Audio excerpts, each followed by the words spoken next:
chance to hear it, so let her tell it. People on the streets say Sabrina Speaks. Tune into the show, she will let you know. Tell all your friends and family.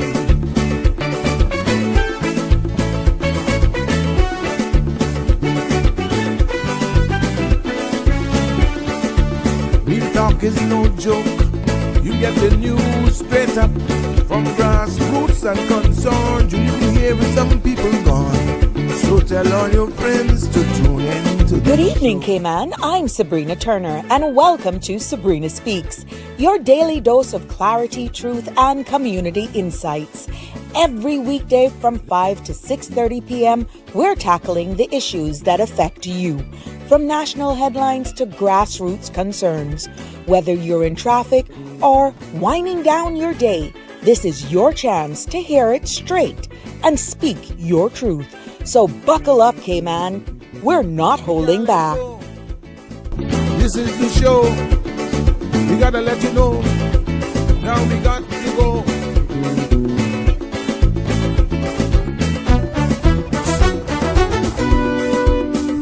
And now here's Sabrina. Hello, and happy Monday, start of a new week. And I'm hoping that you had a fantastic weekend as we aim now to pretty much wrap up summer vacation, because reality strikes as of Wednesday when pretty much all schools are back in. But it is a pleasure to be here with you for another episode of Sabrina Speaks, the podcast where voices rise, stories unfold, and inspiration definitely is taking center stage. I'm your host, Sabrina, and again, it is a pleasure to be here with you. I'm hoping that you're loving and you're still continuing to enjoy the content shared on this space. And if you are, please don't forget to go ahead and follow, share, and subscribe so that you don't miss an episode. And you can find myself on YouTube and Facebook pages. And my Facebook is Sabrina Turner. And you will see community activists right there. Just click the follow button so you will be updated all the time. We're also streaming on all CMR, Facebook, YouTube, and Instagram platforms as well. But yes, you can join in on the discussion. 936-8255 is the number to call. And we always like your participation, of course, because you're the reason why we're here. And for all of those persons who continue to follow me and subscribe, I want to thank you. Thank you so much. You are most loved here, and you will see the family here is just dynamic. We're unique in our own way. But yeah, just a heads up, the content you're about to hear, including any discussions or opinions from myself, my guests, and our participants, is intended solely for general informational and entertainment purposes. This is not a substitute for professional, legal, medical, or financial advice. So I encourage you to consult with a qualified professional for specific concerns that may affect you. Sabrina Speaks disclaims all liability for any decisions or actions taken in reliance on the information presented here. But it is indeed a pleasure to be back. And today we're continuing with a very informative discussion that I had with Mr. Sammy Jackson as it pertains to development here, where the Cayman Islands is going, sustainable development. And that was such a jam-packed show that, we had to actually bring him back. So I was, I'm excited that he is able to join me again today. And I am just ecstatic for that. So I'm having something popping up here on the screen. Let's see. Let me just do this for now because I would have no clue what to do right now, but I'll figure you out afterwards. My apologies. Whoops. Yeah, there's some things happening behind the scenes here. So yeah, let's get started. I'm wishing everyone a happy Monday, and here's to wishing you a magnificent Monday and an awesome week ahead. And honestly, I mean that from the bottom of my heart. Lots of things going on, not only here, but also in our region. You know that we have a crew over there, a delegation over there in Barbados. And I have been sharing a lot of stuff with you. And so is Sandra on her platform. So I'm hoping that you're enjoying the content. And I know, Connie, I got an image that I'm about to display on the screen. I know you're here. And you were first. Yes, you were first today. So welcome. Happy Monday to you. Likewise. And CE Banks, hello. Nice to have you. Jimbo's in the house. Yes, it's always a pleasure to see you guys. And I look forward to seeing all of you, to be honest with you. It is a pleasure. But yeah, I was telling you, we got a group over in Barbados. Cara Festa is going on. And let me tell you something. I salute Barbados. That jurisdiction knows how to throw a party.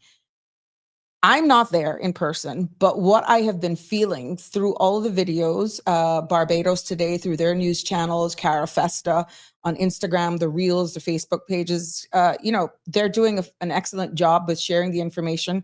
Our delegation down there is also sharing and updating their website as well. But let me tell you something. Barbados knows how to throw a party. And I say that this is the Olympics of the arts. And Barbados, congratulations to you. So far, so good. I'm just waiting to get a rundown of exactly what the feeling was on the ground.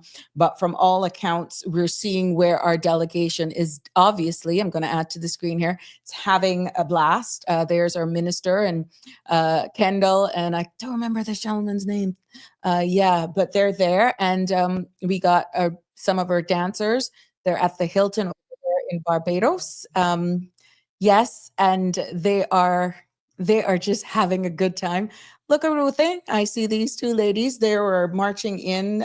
They had this whole parade of all of the jurisdictions, and that was on Friday. And that was amazing to see some of the video clippings and stuff with how the vibe was there. And one of the highlights I saw yesterday as well was the art. Yeah, Connie, look at her handbag. You look like somebody that would get in trouble. And I feel it. The art over there is amazing. I see some hand with all leather works and all that sort of stuff, and some slippers and earrings and all that sort of. Connie, I know this is you. I feel that. But look at these, Connie, and everybody else who's into shoes. Look at that. Look at the level of craftsmanship. But it's not just all. This was a grand market that they had yesterday, and these were some of the images that were shared, and it was all sorts of the stuff being showcased there. Jamaica had a stand. You had Guyana, who had a lot of their artwork as well. You had handmade jewelry that just put jewelry at a different level. I'm going to take this out because I got some more images that I want to share with you. But it's just amazing how talented the people are over there, and all the artwork that they have on display. This was another piece of jewelry. Again, this is all handmade. Look at that. It's amazing what we're seeing happening over there and displayed. I'm really hoping that one day we could probably host something like this here. But boy, definitely Barbados threw it down. But I'm quite sure throughout my colleague's career, this may be one of the most memorable things that he will have. That's the Honorable Isaac Rankin, our Minister for Youth, Sports and Culture. He shared an image on his page today with him delivering a letter from the Honorable Premier, Andre Ebanks, to the Prime Minister of Barbados, Mia Mottley. And that was her opening that document and the letter here from our Honorable Premier, and I'm quite sure on behalf of us, the people of the Cayman Islands. But this image really solidified everything for me, and it says so much. Look at that. That, ladies and gentlemen, is why we are one people, one Caribbean. That embrace speaks so loud because at the end of the day, we're all one, just surviving here and living amongst each other. And what that just speaks volumes. And but yeah, I want to congratulate everyone for representing us. They're all ambassadors over there. And kudos to the Premier for actually being a visionary and seeing the importance of communicating with one of our regional representatives. Because at the end of the day, we are one Caribbean, and you're hearing that ring out throughout these couple of days. The Carafesta celebrations, 15 years celebration continues, and it goes until the 31st. And I'm quite sure we will hear again from our people once they come back. So yes, I had to share that with you today, and I'm so excited. But going back to locally now, we have a lot of persons that are returning home from summer vacation. A lot of persons returned yesterday, and they continue to return today. And just before going live here, I noticed breaking news. It was New York Times that they have noticed COVID has spiked again. We know that a number of people here as well are reporting flu-like symptoms. And we are there. Based on this report that I'm seeing in the New York Times, it's that they're seeing where they have seen cases rise in wastewater in places such as Texas, Utah, Nevada, and they're finding high concentrations of it there. And also they're feeling that the reason why this is spreading is because, summer is such a hot time, and they're feeling that it's because everybody is just indoors and because to try to keep cool.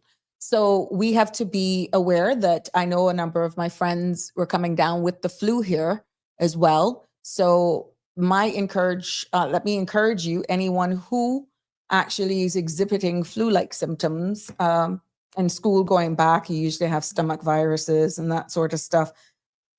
Colds tend to increase anyhow after the holidays. So I'm encouraging persons to just practice good, proper hand hygiene. I mean, a mere fact that you went away anyhow increases your risks. So let's help each other by just making sure that you practice good hand hygiene.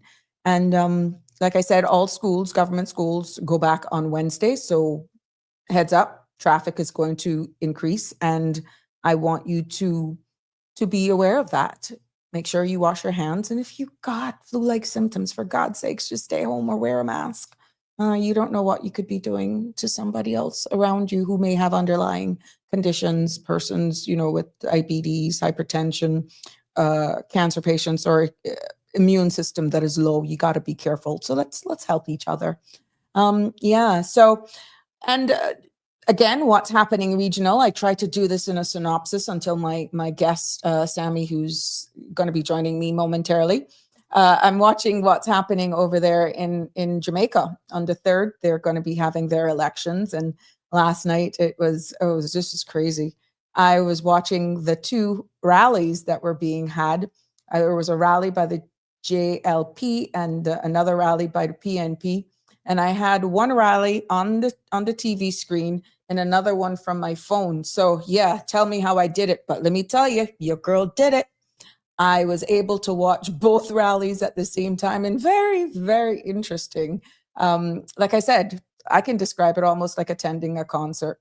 But what shook the night was when the PNP announced that all income earners under $3,500, no tax. No tax. And let me tell you something, it was like mic drop. If you didn't watch that live, you may have seen snippets of it today. It was mic drop. I mean, Mr. Golding did not even have to say very much more after that. That meeting actually ended with that. And let me tell you, it was a mic drop. What that actually translates to the people of Jamaica is that it indirectly directly will put more money into these people's hands. And my guest is here, good. And it was amazing. And looking at some of the commentary after the meeting, and there was another guy who was commenting on it with a live show afterwards. I think his name is Steven. Anyhow, what he said, and this is aligning with what's also in the public space, is that positively impacts almost every civil servant, including uniform services. So you kind of looking, what is the JLP going to be doing now to try and match that? We all know that it's all promises right now, so to speak. But let me tell you something. If you wanted to get the people's attention and you're really following both sides, which is why I'm a firm believer that you should go to all the meetings, or even if you don't want to show up and I'm speaking in general now, it's a total different culture in Jamaica. But I don't just go one side, that side. I like to hear it all full circle. But that's just my opinion, to be honest. But it was amazing to compare. But like I said, at the end of the day, how can you beat no taxes? And for the amount of people that that's going to positively impact, I'm looking to see what the JLP is going to do. But they both have great things coming up. Who's going to deliver? I think, in my humble opinion, not forecasting, not being a political analyst, but just watching the dynamics of both sides, I feel this is going to be a really, really tight elections for Jamaica. And I think it's something that's worth watching if you enjoy following politics. I actually do. I just like to see their style. I like to listen to everybody. And yeah, it's just amazing what I'm seeing unfolding. And I guess I can appreciate it a bit more now because I've been there and I can somewhat understand the language a bit better. So yeah, but it's good to just have it from both sides. I'm not orange, I'm not green. I'm honestly just getting information as I learn more about the country, understanding their politics, and then I do my own research. I am not party A or party B. No, I'm not. I'm just reporting on my opinion. But I really like how they do their rallies in a sense where I like the music and I like how they just go on. And I mean, wow, it was a sea of orange, it was a sea of green. And based on what I could see on the two streaming apps, I would say they both had a darn good showing.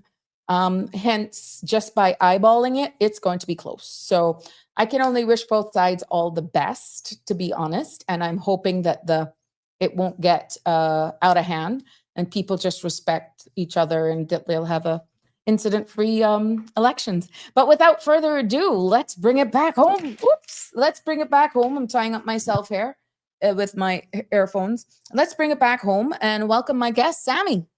Sammy. Good evening. Welcome back to Sabrina Speaks. How are you? Good evening, Sabrina. Good evening to your audience. I'm hoping you had a good weekend and we're with everything that's going on regionally. I have to cover these things, Sam, because with all the great things. Intently because I was going to say to you, I was going to message you and say, if we're talking about Jamaican politics, I'm not the guy because I can barely keep up with local politics. No. I was merely just filling the gap because I realized what was happening. And, it just makes sense to just keep people in tune because now I'm being told by my household, you sound like you need to get Jamaican citizenship because you know more than us. But it's interesting. I mean, we should keep an eye on the region, obviously, yes, and the world. But it's difficult these days, and it's difficult to sift through it all and figure out what's truth and what's propaganda. Yeah. So when they hear every day, to be honest. When they hear me calling some names and this place is where they're going to build a new JPH and I'm calling it right. And they're like looking at me like, who are you? But it's interesting, very interesting. But yeah, let's jump straight into it, Sammy. I know we had a very fluid discussion the last time. Some of this topic is so vast that, we barely scratched the surface, but you're on the ground, you're big in development. I value your opinion. And like I said at the intro, these are only our views. These are based on your knowledge. This is just thought-provoking, informative discussions here. And, with the way we started off at the first time that we spoke, which actually was on the 5th of August, can you imagine how time flies? Well, I felt it was fitting for us to continue because I'm quite sure between then and now, we have seen a new planning board. We have seen a lot of things in the media bringing things up to speed and just looking forward and what we need to know. But who best but you, because you're so versed in this topic, which is why it is always a pleasure to have you with us. Well, I try. we we do have a new partial new planning board. They are going to have the same mandate that they had, the previous board had. I don't expect to see any dramatic changes there. They're not the policy makers. They're not the lawmakers. They have to work within the confines of the framework that they're given. So I'm not expecting any dramatic change. Certainly not in policy or their approach to plan and control. For newer members, especially the uninitiated, it'll be a little bit of a learning curve. I think they had their introductory meeting the other day, and or orientation or whatever they call it, and the next meeting will be a live meeting, hearing applications, etc. But I wanted to talk some more about the big picture stuff, and of course. Since coming on your show, I've had folks reach out to me talking to me about what do we do, how do we advance a development plan, and it simply takes political will, and it takes a commitment on the part of the government to sort of tap the people who can assist in that regard. The CPA is the power to amend the development plan or initiate the plan amendment is vested in the CPA. They make proposals. I think I said that last time. Right. And then that goes out for public consultation. The public can then get to weigh in, and then depending on what views, concerns, etc., opinions are proffered by members of the public, there are hearings by a development plan appeals tribunal that has been set up. So that's a good move. Right. Just recently, actually, by the new government. And I'm told that they are going to move forward with amending the development plan. Nice.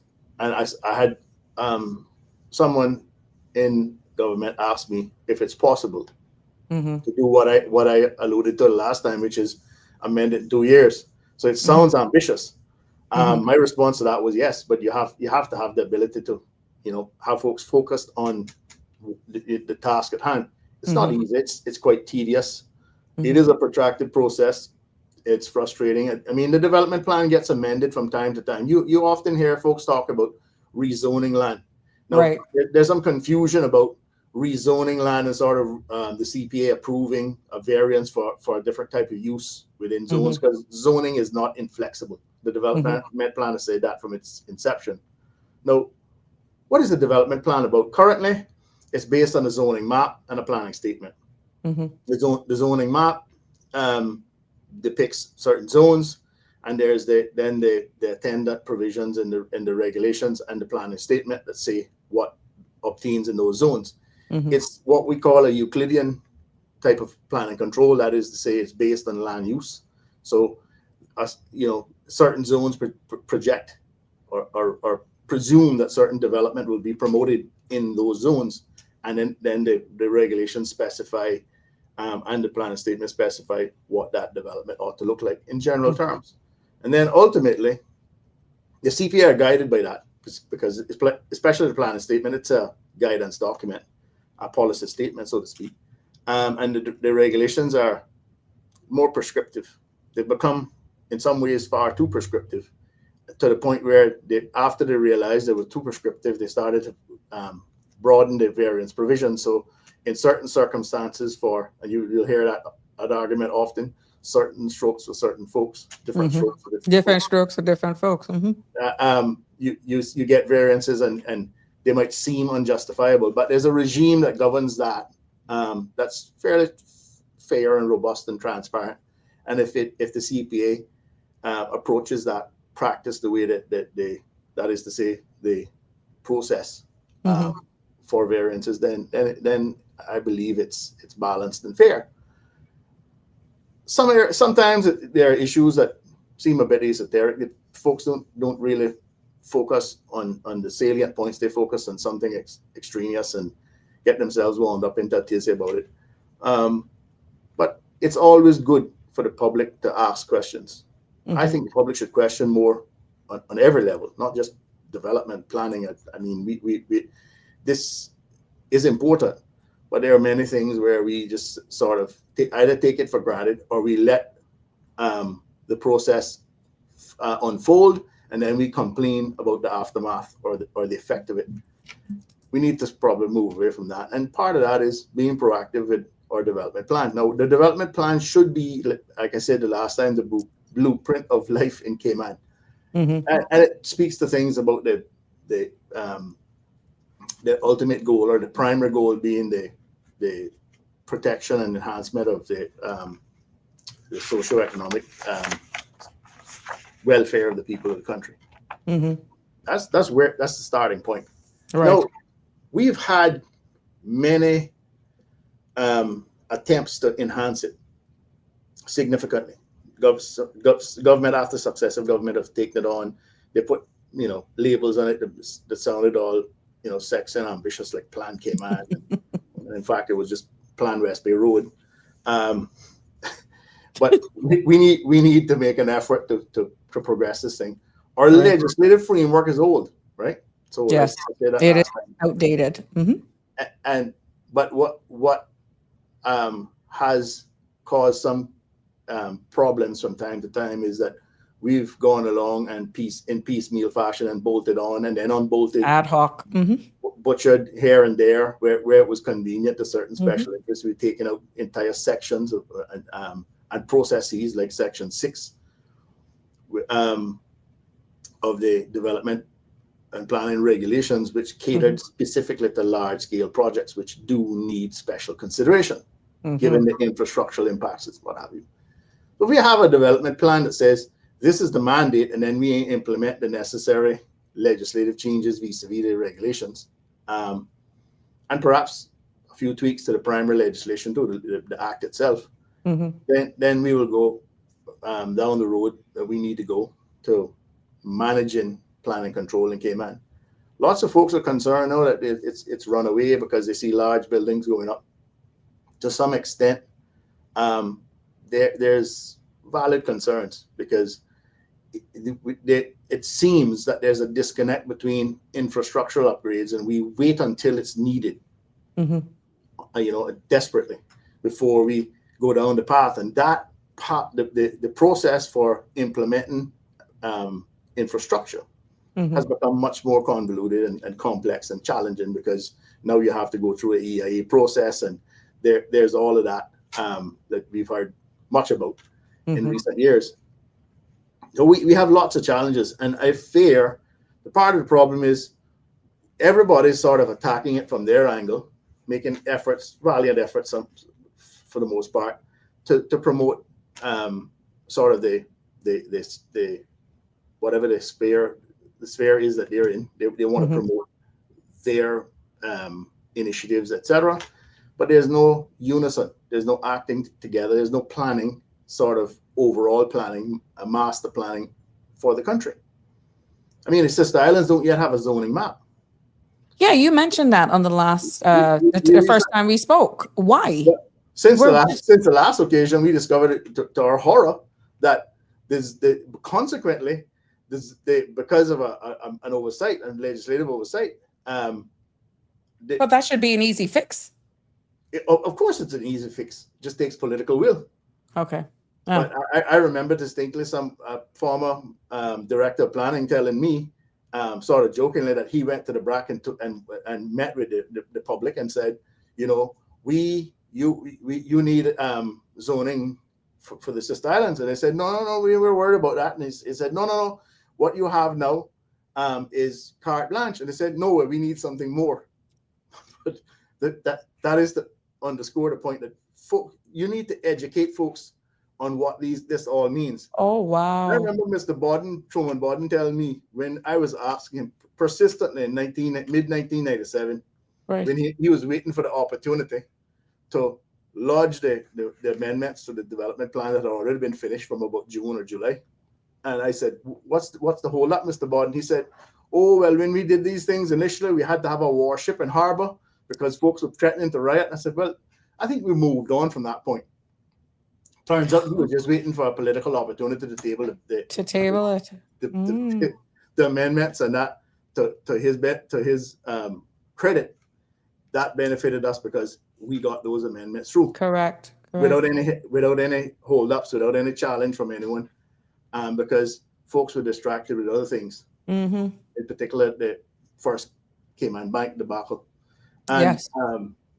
that's just pure political engineering. But I watched that all and said, well, maybe this is what we have to do to get, quote unquote, controversial legislation passed. I'm not saying that to encourage the current Oh government my God. to engineer something of that nature, but it is what it is, and it worked then. But I would hope that I by think now we're a little bit we more would in be, tuned. we are a mature enough and sophisticated enough jurisdiction Yeah. to understand that we need to progress these things. Yeah. What we need to bear in mind, and this is something that this is sort of my own thinking on it. Mm-hmm. What guaranteed us the success we've seen in the past is simplicity. Mm-hmm. We had relatively straightforward legislation. It wasn't mired in all sorts of minute detail, etc. Mm-hmm. But it's a different world now. We can't go back to that. But we need to be careful that in trying to provide for every eventuality, we don't bury the ideology in the minutia. And folks sit there, spend days trying to figure out what does this all mean, right? And you get challenges by lawyers. They're particularly mischievous individuals when it comes to interpreting laws, as you know.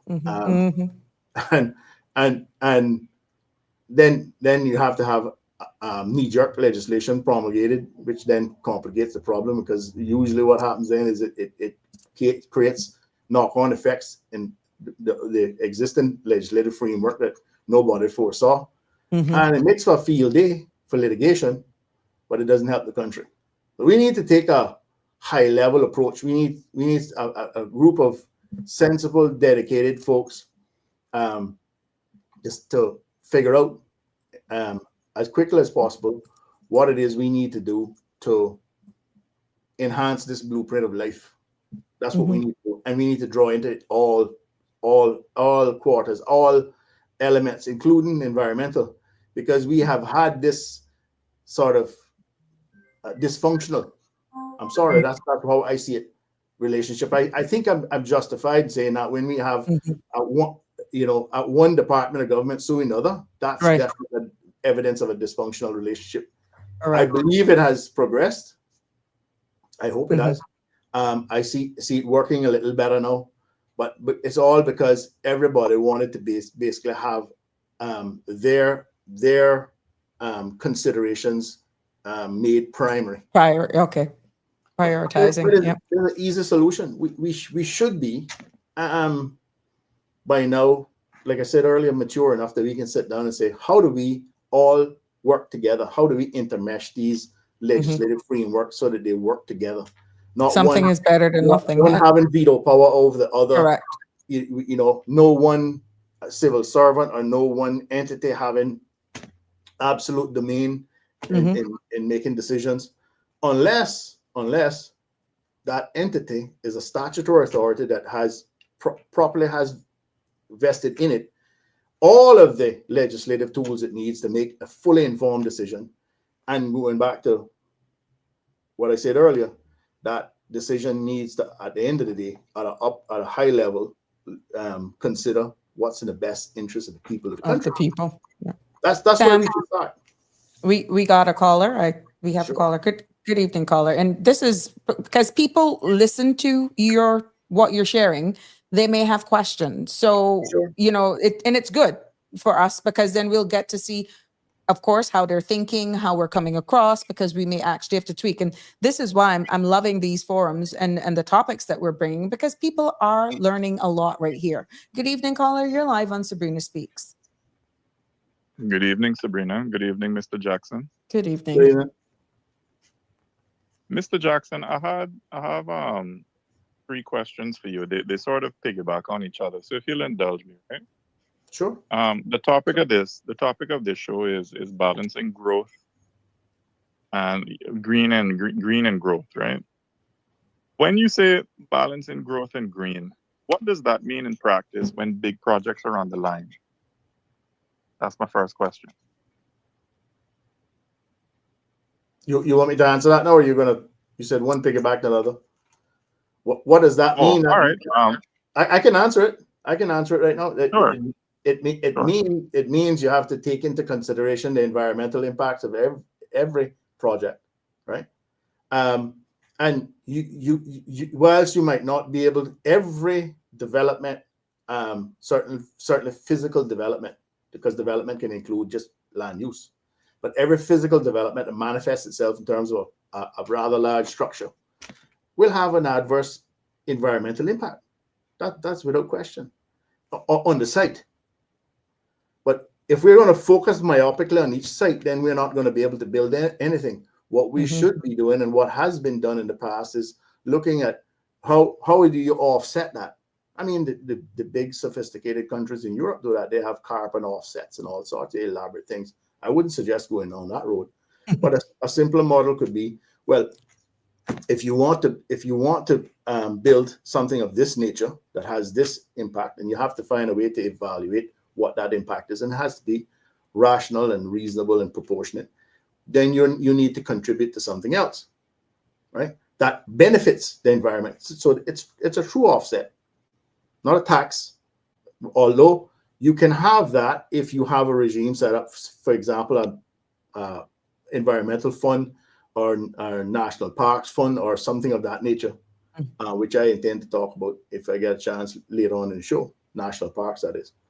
Yeah. But there are ways to do it, but that's the way you, to my mind, that's the only way you can balance it, because you cannot mandate someone to build a building out of a certain material or unreasonably constrain the development potential of their land when you have a parliamentary approved development plan that says this, for example, is zoned for hotel tourism, and you say no, the CPS says no, we don't want it for hotel tourism. We would prefer if it's left for agriculture.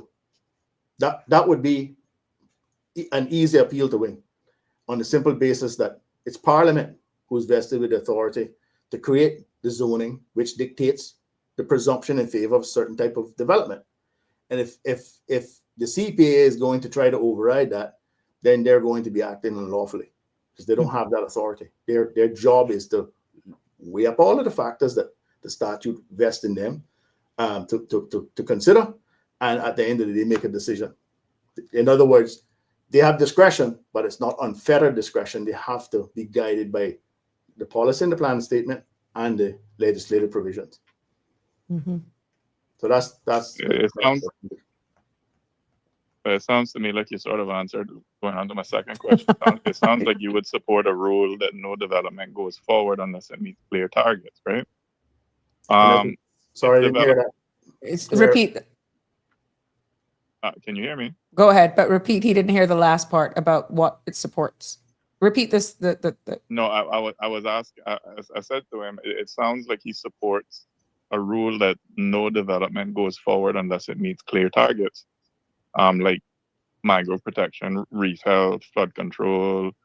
If developers should fail, you mentioned EIAs, right? If developers should fail, should they lose a bond or have the project paused so that the public isn't left paying the price?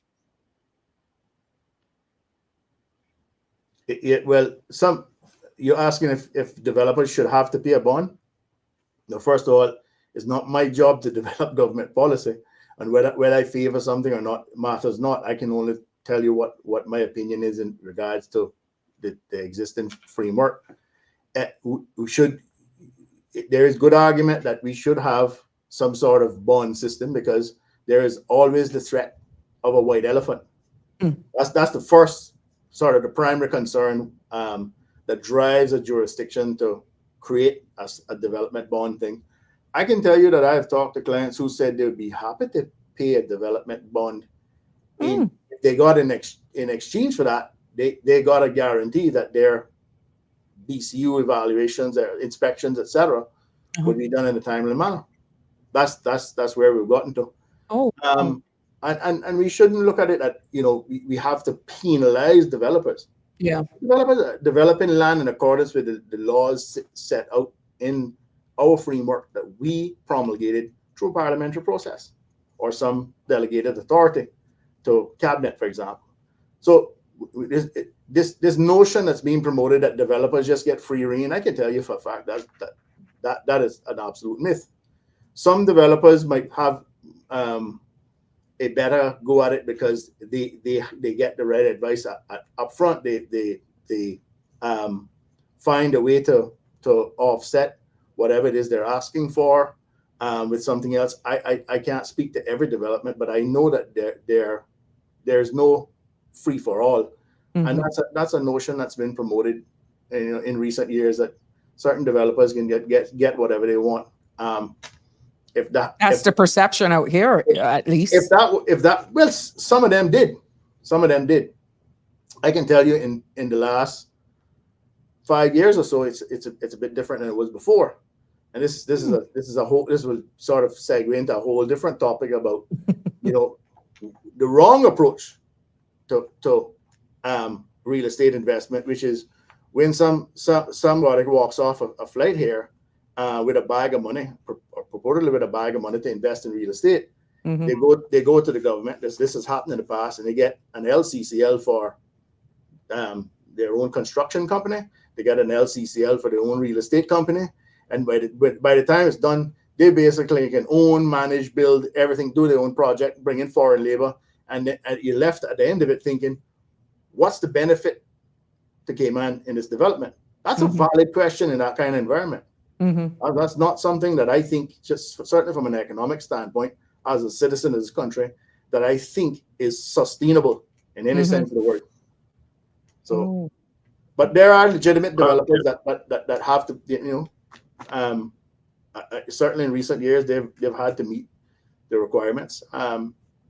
Do I know whether they're shortcuts? I don't know. I suspect there will be from time to time, but that exists everywhere, I suppose.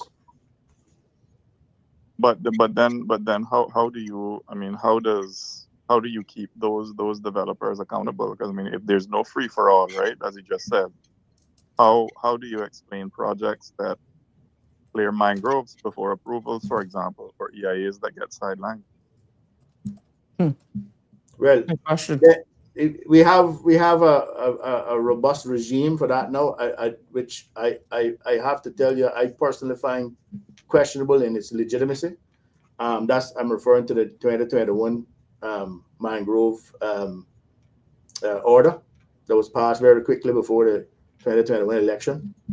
I don't want to speak to that because I think that might end up being a subject of litigation at some point. But I can tell you that there are measures, in terms of sanction, even criminal penal sanction, under the existing legislative framework for those who breach the law. And if they apply, and we've had clients who had to apply for after the fact permission for clearing, the law prescribes a penalty, and that they pay 10 times the planning fee. We put that in place in 2010. And that has worked, and that's basically an administrative penalty for doing something which normally they'd be entitled to do, but they did it without permission. And a lot of them complain because they don't get approvals in a timely manner. Whether that's justification for doing it or not, that's not for me to say. I don't think so. I think they should follow the law, but unfortunately, we are lagging in terms of the process of planning applications, largely because we have mostly, I would call it, a volunteer board system. And this does not just apply to planning, this applies to many boards. We have boards where folks have other jobs, real jobs, full-time jobs, and they have to show up once a month or twice a month and make very, very important decisions for a little stipend. They are not going to be able to, even if they wanted to, with the best will in the world, going to be able to give that task, right, the kind of attention and detailed consideration that they ought to. I've had arguments with the CPA members where they try to time us and say, well, you only have 10 minutes to speak, Mr. Jackson. I said, well, it's a $100 million project. Do you really think that's justifiable? You should be asking me 100,000 questions that would take you hours to answer, right? And then their reply typically will be something along the lines of, yeah, because you want to get paid. Like I don't. That's not how I work. But the truth of the matter is, if you're going to do this properly, you're going to have to take time. In order to take time, you're going to need people who have the time to commit to the task and the expertise. And we struggle with that. That's the truth. And I'm not afraid to offend anyone by saying that. If they're offended, then not too bad. We really need to move away from these volunteer boards. We needed to do that 20 years ago, 30 years ago, and we haven't. And as someone who sat on many boards, I have felt the struggle, and I can tell you, the good board members, they spend a tremendous amount of time that they'll never get compensated for doing thankless work that they all get criticized for, because it's like any public service, but they don't get a real salary. And maybe we need to look at all of that, and make it. If we made different show, because it's a lot of work. If we made the process simpler, then they would have less work to do. But we are convoluting the process in some ways, and I'll address that by creating policy outside the legislative framework, because we often hear that the planning department has this policy and this department has that policy, and we often wonder, where does that come from? I recently said to someone, this island seems to be suffering from policyitis, because every government department wakes up, every other day with a new policy that they want to promulgate. And I'm sorry, that's not a country that is abiding by the rule of law. Civil servants don't get to make up policy. That's the core function of government, to make up, to create policy, to inform legislation, and then impose it on the public and the people they put in charge of managing the public, regulating industry, whatever. That's how it should work in an ideal world. And if we did that, a lot of these concerns, and we did it in an open, transparent manner, a lot of these concerns that folks have, right? Because if they don't know, they don't know. And if they don't know, they're going to speculate, right? We need to work on all that. I mean, we've made steps in the right direction. Now, CPA hearings are made public, at least the presentation part, where the parties go in and they're making recommendations. That's people can go in, but when the CPA deliberates, obviously, like every other statutory authority, they do that in camera, behind closed doors. But they're required by the rule of law to promulgate a decision and then explain that decision by clear, intelligible reasons. That's been the rule of law for a long time. It's caught many a statutory authority flat-footed. So all of that to say, if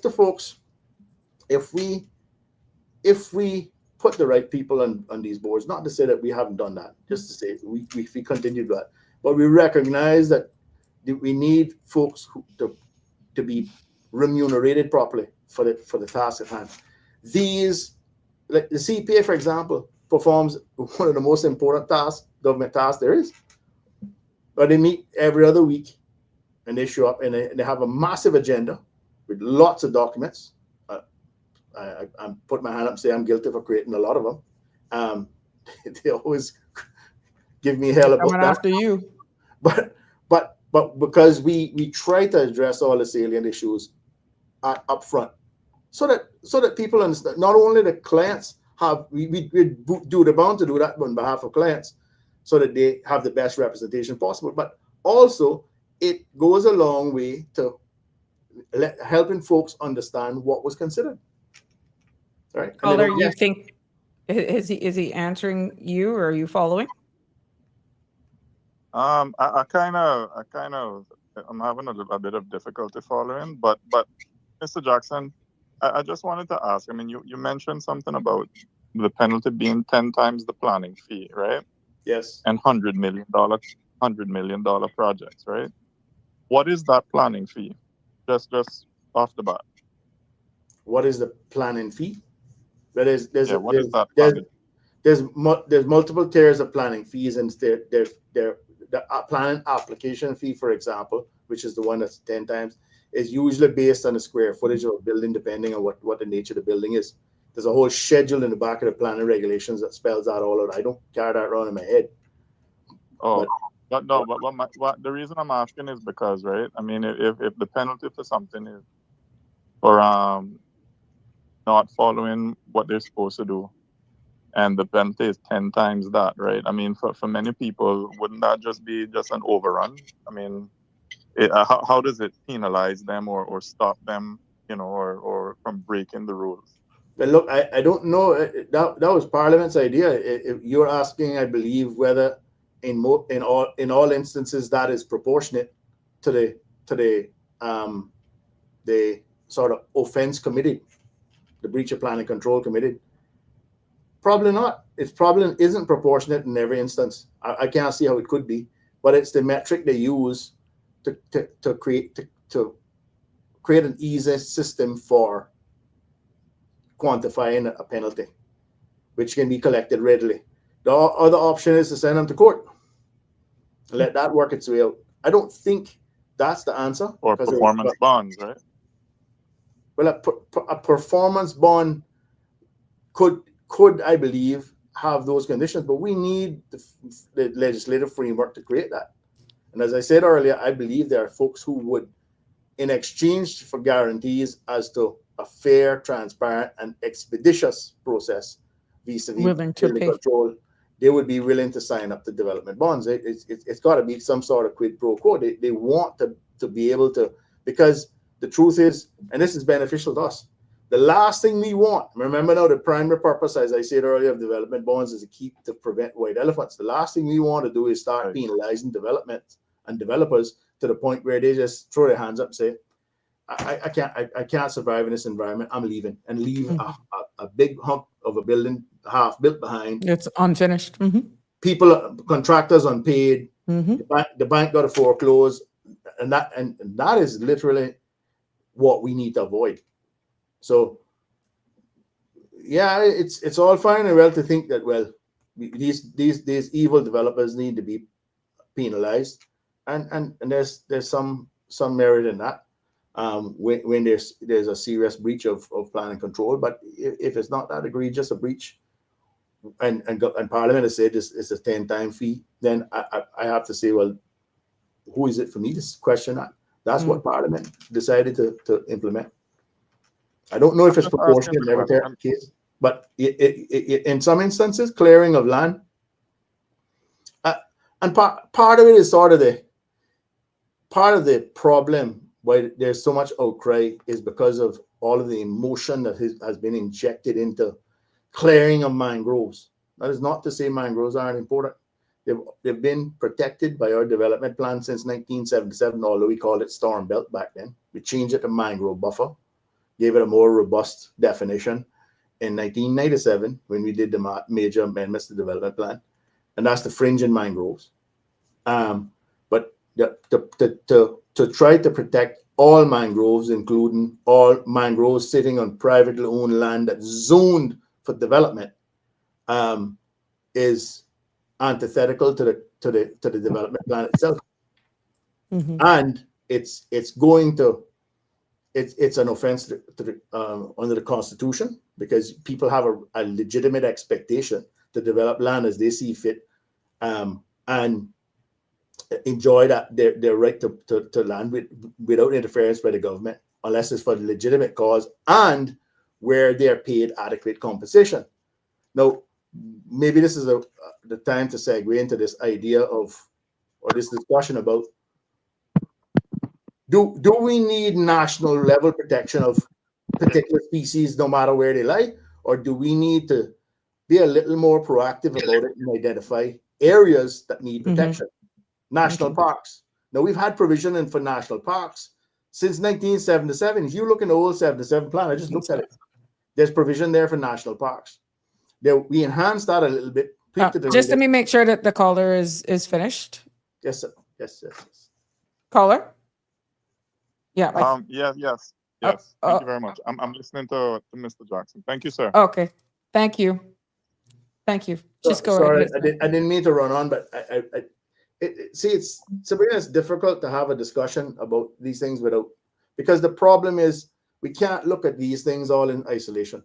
That's a big part of the problem that we struggle with today. Everybody wants to look sort of myopically at their bandwidth. This is what we're about. That's what they're about. But the truth is, we're all in it together. It's a tiny little island. We're all stuck in it. And if if we're not going to work together at that level, we're going to destroy our country. Yeah, but for context now, to keep people in tune with where we're going with the subject matter, with just keeping it all together. For those, I know we were having some little glitches there with some of the streaming. You mentioned at the beginning that Kim, our sister islands, doesn't have any zoning. There's no zoning over there in the sister islands. What does that mean? Understanding that it was a simple oversight. You did mention that there's a lack thereof, or that would take political will in order to have the sister islands aligned. But what does that really mean when you say there's no zoning? I own a home there. With the law over there not having any zoning, and let's say I wanted to put a shop in the front because I have the land space available, would I then be able to do it without any pushback at this time because it's not zoned residential versus commercial, low density, high density?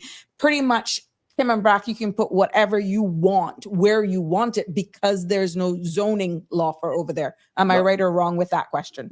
You're absolutely right. Not only is there no defined zoning, no defined land use vis-a-vis zoning, but because we have tied things like the notification of adjacent landowners to zoning, we have discovered we've made this point before, but we're making it again in a matter we're dealing with right now, that not only there's a whole raft of provisions in the regulations, regulation 7 to 34, I believe, that regulation 35 says does not apply to the sister islands unless it is extended by an order in cabinet. And as far as I know, that order has never been given. And then things like the notification process itself, section 15.4, that specifically applies to the authority, but does not apply to the DCB. The DCB is the Development Control Board that has the domain over the sister islands. So that the consequence of that is, strictly legally speaking, you don't even need to serve. Developers are not required to serve notices in the sister islands. To the neighbors. Oh wow! So it's one of those anomalies that pop up when you're not consistent. Right. But now that this is in the public's domain and we know, what happens to somebody now this is just for information and discussion purposes, because you highlighted something rather important here. What does that mean then if somebody wants to, understanding what we've just discovered here, want to put in something today, tomorrow, then could it be a case where they're being held back because this is now brought to light? Well, it means the government needs to readily pass the order that they need to extend whichever those provisions that have been exempted, that the sister islands have been exempted from, to extend it to the sister islands. There's a simple solution to that too. Would that be a simple cabinet paper with this order, as you alluded to? Does it have to be debated on the floor of Parliament? I mean, there should be going in the next couple of weeks. Yeah, the problem is the development planning regulations, except for a short period of time, which was a foolhardy political exercise or enterprise. For a short period of time, they didn't need to go to Parliament, but from their inception, except for a small interruption about 2 or 3 years,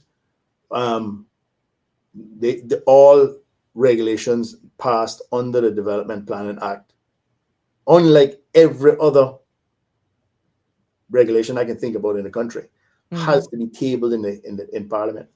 They did that. I think, if I recall correctly, I think Mr. Bodden also explained to me back then we had to do that because we wanted the people, the Caymanian people, voting public, wanted to make sure that that cabinet or exco of the day couldn't tinker with their rights vis-a-vis, changing regulations behind closed doors. And there's been some of that, but so to answer your question, it's going to take a bit more than would normally obtain with regards to regulations. They'd have to create them and then table them in the Parliament. But as it stands right now, this can be a pro and a con for that jurisdiction. Right now, it is wide open. No belts and braces is what my takeaway. It's wide open. It's open season. It is more or less. I mean, they're still subject to planning control, and Of course. the DCB does have discretion they can exercise, and it can properly refuse planning applications if they think they're injurious to some material planning consideration, like a minute. Lack thereof of teeth, legal teeth. It's worth somebody who has the money then to just go ahead and fight it. What are you going to do? It actually cuts both ways. It makes it difficult to challenge them too, because they have unfettered discretion, right? Right. So they have the ability to make it, as long as their decision is rational and proportionate and procedurally fair, then it's going to be lawful, because they have, as I alluded to earlier, carte blanche. Not really, but they're not constrained by the regulations that apply to zoning, right? So and whereas you in Grand Cayman, you'd say, well, we've complied with all the rules that are specified in the regulations for this zone, and therefore we have a legitimate expectation to get an approval. Not that it works exactly like that, but that's the argument that would be made. That would be given some credence to. That don't work in the Sister Islands, because they're going to say, well, we don't actually have zoning. We got to look at this holistically and just determine whether this is beneficial. Oh, wow. To the particular island. There could be tug of war and just this constant tension from both sides, and nobody gets anywhere. So what do you say? Solution: just get it done. Yeah, well, it isn't easy, and it's not going to be popular, and it will take a lot of people off. So it will take some political will, and then some, but it needs to be done. They always say, with what little experience that I have, but it makes sense now looking on from the other side, defense, difficult things like this is best done in at least the first half, so you can redeem yourself by the second half. Would you agree? From being in a political seat, you want to tackle the most challenging things at the beginning, but with proper dialogue. And I mean, what you have shared here, as Miss Ethel Fellner says, very informative. And I mean, this has brought light to a lot of things, but it could benefit, and it could be a huge disadvantage for persons who have investments over there as well. So like you rightfully say, it's a two-edged sword. I can show you, Sabrina. We in 2009 or thereabouts, the then government set up a development plan. Sorry, planning law and regulations committee was what it was initially called, but we looked at development plan to some extent, although that's the domain of the CPA. Yeah. But the purpose of that was to identify, review the existing planning law and regulations, identify what needed to be enhanced, etc. And it wasn't that we were given specific terms of reference or that it was policy driven. It was a bunch of professionals. The late great Burns Conley was the chairman. I was the legal advisor. We had a complete cross section of the development community sitting around the table at least once a month, and we had lots of ideas, and we had some fierce debate and some very constructive discussion, and we wrote a report. And that only was utilized to some extent, along with with the height increase in 2010. Right. Some of those provisions were utilized. The rest of it sat somewhere gathering dust. I wouldn't even know where to find it. But what I do have is my folder, which I can show you. Which this is a document. This is a set of documents that the CPA uses. Right. It's called the Strategic Plan for Review of the 1997 Development Plan, and it has, landscaping guidelines, wall and fence guidelines, stormwater management guidelines, industrial design guidelines, sign, a whole litany of things that should be in the development plan. Like it's date stamp 2007. This has been around for a while, right? I presume that it's been enhanced. There was all these efforts and initiatives, labeled as Plan Cayman. I'm hoping that all of this time and effort that's been expended will result in something coming to fruition that will enhance, because we've just kicked this can down the road too far now. Yeah. Well, I'm really hoping something comes to fruition because, like rightfully say, and this is no cop out. This is just being brutally honest. From 2021 to the administration to just to 2025, pretty much 2 years of that was just shrouded in COVID and reopening. That was the entire. That was the position of the world.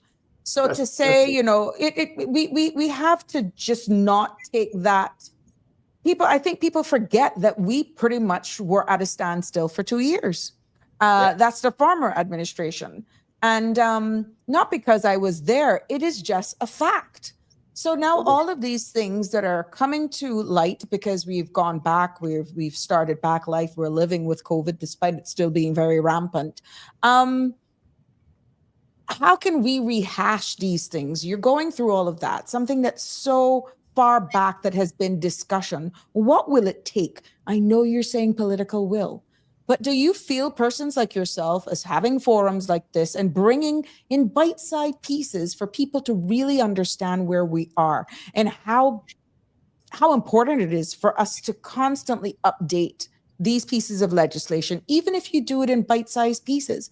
It's not this thing of trying to do a whole piece of legislation may take forever and we get nowhere while we continue to evolve, people continue to do business, or in some cases we can hold ourselves back or open ourselves up for litigation.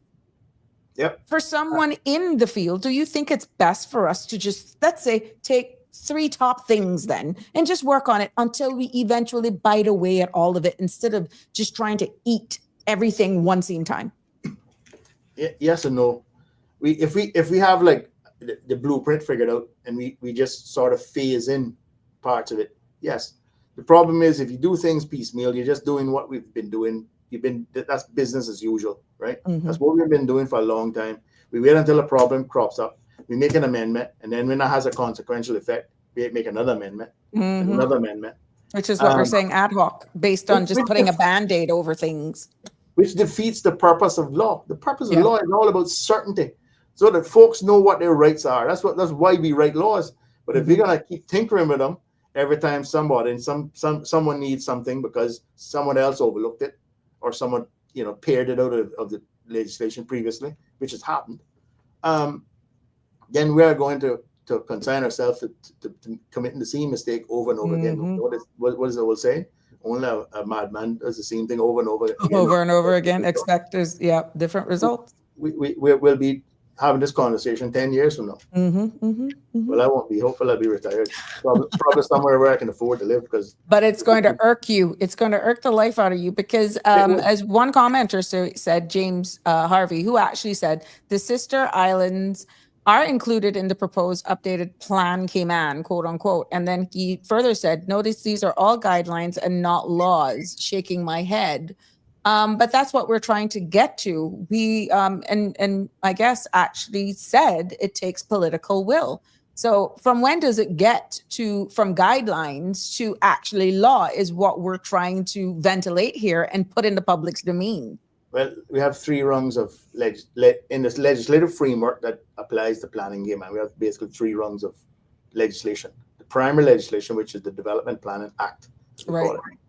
That's the primary legislation passed by Parliament. And that informs and authorizes everything that needs to be done under that legislation, including the promulgation of a development plan, which we did back in 1977 and amended a number of times since, but primarily in 1997. And the regulations. So the 3 things are the act, the regulations, and the development plan. The regulations have the force of law, and they're prescriptive. And by that I mean they're very definitive. They say things like setback should be X number of feet for the zone, that sort of stuff. But the zone, the planning statement is a guideline, but it is the CPA is required to adhere to it, because Section 5 of the legislation says and has said from its inception, it is the duty of the authority to secure consistency and continuity in the framing of a comprehensive policy approved by Cabinet, right, in accordance with the development plan. The development plan being the zoning map. That statement, that's basically the birthplace of the planning statement. So it is yet it doesn't have the force of law, and it shouldn't, because it's couched in general terms, policy language. But the CPA can't ignore it. So when it says things like the CPA should maximize the utility in land, that means whenever the CPA does something that someone thinks does not conform to that initiative, they can challenge the CPA on that basis. Because guess why? Because one of the grounds of appeal under the Planning Act is that the CPA's decision is at a variance with the development plan. So the effect of that is that the policy statement, albeit couched in general policy language, does have the force of law. Okay. Now, it might seem like an esoteric exercise. When you go up to the PAT, you got to ask the Planning Appeals Tribunal, did the CPA, it is our position that the CPA acted at a variance. Sometimes it's hard to discern, hard to prove, hard to satisfy them, but it's there. It literally, I mean, and if you, it's a bit difficult, right? And I understand. I'm trying to make it as simple as possible, Sabrina, but it's not as simple. It's hard to break it down in this context, because as you rightfully alluded to, for years we have just been doing piecework. It's almost like, a road needs to be just fully hot mixed, but yet you continue to patch holes. And that's what it appears we've been doing for far too long. Oh, well, don't get me started on that regime. The planning regime is one thing. The NRA is a complete another. No, I just use that bad. And oh God, don't use that analogy. I don't want to go down that rabbit hole this evening. I don't want to trigger you. Suffice it to say, there are at least the CPA have their standards prescribed, largely by the development plan. Right. And yes, they do have some policy guidelines that might not have the force of law, and might be subject to challenge at some point. But the NRA, they're pretty blatant. They and the CPA falls into the same trap, because they will tell you when you're paving a road, you need to pave it to NRA standards. My immediate questions are always, what standards? They don't have any standards. They adopt whatever standard they want from the US. I didn't know we were an extension of the US jurisdiction. So that's part of the problem. When I said earlier, we need to make sure that everybody's on board. Yeah. All of those things are planks in the sort of the planning control regime. All of them: water authority, planning, environment. Everybody need to work in unison, right? And we achieve that now by a consultative process. The CPA, when making a plan decision, they consult with these entities and they get their opinions, etc. But the problem is, there's times when the CPA approaches that as gospel. I've heard clients say, "Oh well, the NRA didn't approve my roadway," and I said, "Hang on a minute. No, the NRA don't approve or disapprove this is a private roadway. They have domain over public roads as directed by cabinet, but they don't have domain over your private road. The CPA does, but the CPA treats it as if this NRA says it's gospel. You need to do it." Wow. And that is further complicated by all these other things like imposing foreign standards. Right. It's a myriad of issues that we need to address. You know what I'm getting from this? No, but you know what I'm getting from this, for someone who isn't intimately involved or pretty much working with it as you are, that people are just looking at planning under one piece of legislation, possibly, and they're mixing up, let's say, 3 or 4 different legislation and just speaking about it in one conversation, when what you are trying to describe, which is hard for some people to follow, is because we're speaking with separate laws that actually you got one board dealing with so much other bits of legislation. Am I getting this right? You are, and to the point where we have a provision in the Development Planning Act that says where there's a conflict arising between the CPA and any of the entities vis-a-vis these, and it lists all the legislation, right, including the National Conservation Act. The matter should be referred to cabinet for resolution. Unfortunately, that didn't happen before. Despite certain efforts being made, that did not happen for whatever reason. I don't want to speculate or castigate anybody, but it should have happened, because that is exactly how a responsible government would approach it. Because if you have two government entities fighting, the least you should do as a government is mediate, right? Especially where the law imposes a duty on you as cabinet to do so. So, but the bigger point is, we have recognized long ago that not only do we need to engage in a consultative process with other principals, other agencies who have as their principal function certain specific things they have specific expertise for, roads, fire, etc. We need to consult with them. CPA needs to consult with them to make sure they're making a fully informed decision. They don't approve something that causes a fire hazard or a problem with road access or whatever. And we have gone as far as to provide the regime where the process where you can disputes between those entities can be resolved. And I say that to say this: it's bad enough having inadequate legislation, but it's made even worse. The problem is compounded when you have legislation or legislative provisions which you don't follow for whatever reason. Oh wow! That's far worse, because it beggars the question: why bother to pass legislation if government never follow it itself? Exactly. What's the point? What kind of example are they setting for the public? Yeah, but it's a bigger thing from what I'm getting now. Listening to you and just breaking it down, you actually have to speak about each legislation in isolation and then tie it back to the duties of the board for people then to take away the message and why they're all interconnected. Because maybe it may come to a point that you have there are independent legislation, but almost like there's subsections that ties it in. I'm trying to paint an image here so people can understand as much as possible, because you have one board that is working with, let's say, just for numbers' sake, for this purpose, 3 separate pieces of legislation that could impact one development. But yet it's 3 separate laws, not including, but it is inclusive, environment.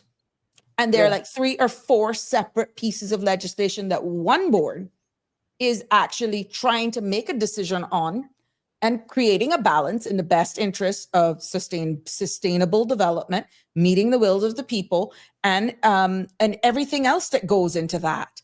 And for people to wrap their heads around this instead of just honestly looking at one, that is going to take some serious education. Yep. But to make it as simplistic as I can, what we need is a more wholesale approach, a more fulsome approach to plan and control. By that I mean, let's take the convenient example of environment. There's no need to have a separate environmental regime. I have always thought that it was important, and yes, I acknowledge, that there have been failures on the part of the planning regime to take into account environment. The planning statement has always said that is something that the CPA has to take into account. And there have been instances in the past where people were legitimately aggrieved that wasn't taken into account, right? I know, because I might have been involved in some of those decisions. I have a mandate when a client hires me to do what the best I can do for them within the legislative framework. One thing with you, I must say, confession, good for the soul with you. No, but that's no confession. That's me simply alluding to the fact that I have to do a job. When I'm hired to do a job, I have to do it to the best of my professional ability. Right. Do I as a citizen enjoy it? No, probably not. Not a lot of the times I don't enjoy it, but I'm still bound to do it, right?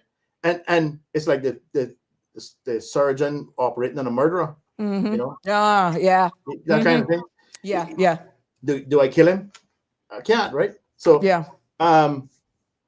we need to have a more focused but broader approach to plan and control that brings all of these things under and one. The consultative process does work to some extent, but not when there are veto powers and there's power struggles going on internally, and because a lot of times things like ego get in the way. Oh Lord. About it. And bold and italic. This is my domain. I'm the expert in this field. How dare they? And after all, my considerations are more important than their considerations, and the other side just say the same thing. Yeah. If government doesn't guide that with sort of centralized legislation that brings that all under one umbrella, right? then we're going to continue down this road of having conflicts between government entities. But that's hoping that government themselves, and I'm just speaking broad brush, understand it. And the only how for clarity and careful understanding is just getting like-minded persons like yourself, experts around a table, and you just be candid. Can you break this down? Because how can you have meaningful policies that will one day translate into law or a directive from a cabinet unless you're understanding of what you're doing? And the only how you can do that is honestly get the right people around the table. And don't be ashamed of saying, I don't get it, but we know the way we're going right now is not working. And you just have to trust, hoping that the persons around that table that you're taking guidance from doesn't have any hidden agendas either. And public participation, Sammy. Well, do it in a transparent manner where you're right. You have public engagement so that the public can assess for themselves whether the process that government has deployed is working in their best interest. You know, and like I said earlier, if they don't know, they're gonna speculate. Correct. And you know, the human mind tends to err on the side of caution, so they're going to be cautious, to say the least. Right. Not because you're an MP that it means, or you're a minister, that it means you are an expert. And I feel that a very good leader, especially in those roles, is one who is informed and have a trusted group of people behind them, and also surround themselves and be transparent. That if you don't know, you're not. I don't feel any one of your voters would expect you to know everything. No. And for you to think that exactly, and not because you are a minister for a specific ministry that has a responsibility, you know, of whatever, that you should be too, or think yourself too big, or you think people may look at you differently if you reach out to the right people. There's nothing wrong with that. Yeah. Listen, I stuck my toe in a political pool. You know what the result was, but it was a learning experience for me as well. I think everybody should try that once in a while. Which is why we're here. Once in a lifetime, I should say. Because it is a really thankless job. Tell me about it. It takes years off your life every month. I don't covet anyone's position in government at all. I don't, you know, I did what I did for my own reasons. Yeah. And I learned from it. Yeah. But I realized that it is hard for a politician to operate in that environment where you need to please at least a majority of your electorate. Right? And it works with single member constituency because you gotta balance. Now that's a balancing act all in itself. And so what obtains or what finds favor in one constituency, is not the same. The antithetical to another one. And Correct. so you're not going to be able to get the sort of unison you would need to have, right? That to get the job done. Correct. That's part of the problem in my humble opinion. But having been there, I'm telling you, you hit the nail on the head. And then that's where the egos come in, because one then does not speak about their responsibility from a national perspective. They speak of their constituency and what are the needs of the persons that got them there. And I can tell you, Sabrina, I was one of the strongest advocates. It felt like the lone voice in the wilderness at one point. I lost friends over advocating against one man, one vote. I understand the thinking behind one man, one vote. You have direct representation, but I looked at the bigger picture and said, from a national perspective, create all of these little micro constituencies where everybody's fighting amongst themselves. It lends itself to all sorts of political problems and issues. Correct. And we're, after all, one little village. That's all we are. Exactly. Brings us back to the topic at hand. If you got 73 square miles, the Big Island got 73 square miles or 76 or whatever it is. A lot of the developable land already being developed, developable land being developed, and the precious few development sites left. And we have a development plan that says we need to maximize utility of land. We're going to have to find that, and if it produces things like taller buildings and smaller footprints, then we're gonna have to live with that. We're gonna have to live with that, and we're gonna have to live with the reality that we just can't shut it down just because folks are kicked off. You know, that's not sustainable. Mm-hmm. And we talk about balance and green. We can do that. I believe we can do that. And national parks. Let's touch on that a bit. Yes, please. Yes. I can't for the life of me figure out why we don't have one single national park yet. We have a park and recreation unit. We have all of that. I'm as baffled by that as what I alluded to earlier in the previous occasion when I was on your show about why we don't have the beach protected. Why is the beach a protected area? 7 Mile Beach, for example, any of the beaches. Why haven't we not gone through that exercise? We did a little bit of it in '97 with scenic coastlines, but that didn't really mean much because we didn't really populate the regulations with sort of protection we should have, right? It says something general like it should protect the open vistas. And I remember objecting to that project. I do that too. I objected to a large project in West Bay where it was being built on scenic coastline. It was just a monolith. It went straight from one end of the parcel to the next. And I said, this is definitely in offense of that initiative. All of that to say, we need to find the right balance, right? And it's not in going, anytime you try, I always say the pendulum never swings to the middle. And the harder you try to force it in one direction, the harder it will rebound in another.